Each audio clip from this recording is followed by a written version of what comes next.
Dis-moi, c'est les éléments que tu as besoin Ouais, pour... qu'est-ce qui, franchement, qu'est-ce qui t'a donné ce fluide, cette intensité, cette volonté comme ça d'aller dans cette créativité très spécifique, un peu universelle?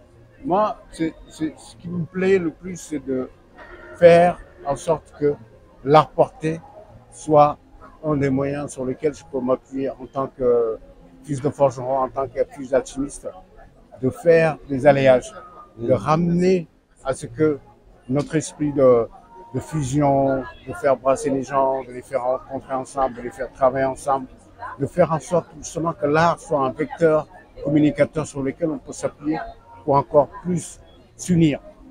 C'est l'unification des énergies créatives, de la dimension même de l'universel, de pouvoir en fait donner la chance à des gens de se connaître, de pouvoir aussi naturellement s'échanger et surtout d'avoir l'esprit de partage.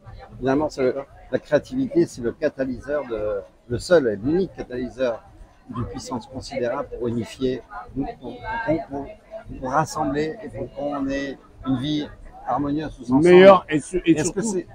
c'est quelque chose que tu as ressenti en Afrique même, dans la Médina où tu vivais, Oui. ou c'est venu comment cette ouverture comme ça au monde? Moi, comme je disais, c'est vrai que je suis né dans un quartier qui est la Médina, que vous connaissez, qui est un quartier populaire, mais c'est surtout aussi un quartier d'artisans. C'est un quartier d'artistes, artisans et surtout de gens qui ont toujours Proche de la vérité, proche des gens et tu vois, qui ont essayé justement de mettre en valeur justement cet esprit d'union.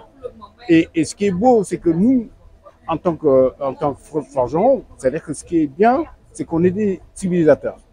On donne la chance aux gens de se brasser ensemble, de surtout créer un art qui soigne, un art qui arrive à faire du bien-être, qui peut éventuellement être à la fois thérapeutique, mais qui amène à ce que justement cet art, disons, qui est aussi utile, hein, qui permet justement qu'on soit en meilleure énergie, à une vision plus ouverte.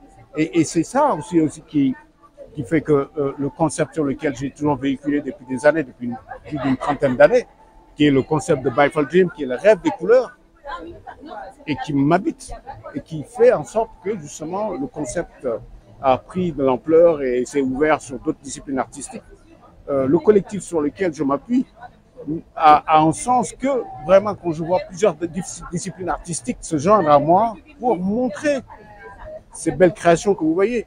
Et ce qui est beau, c'est aussi tous ces artistes qui m'accompagnent, qui sont soit des peintres, des musiciens, des danseurs, des vidéastes, des photographes, des infographistes.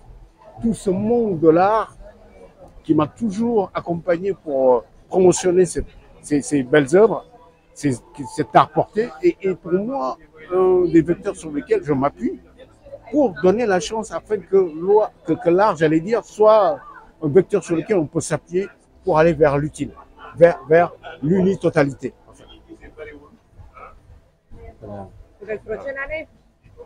Alors, ce qui veut dire que l'année prochaine, Oui. on va pouvoir aller plus en profondeur autour de ce collectif, cet esprit du collectif, ces œuvres.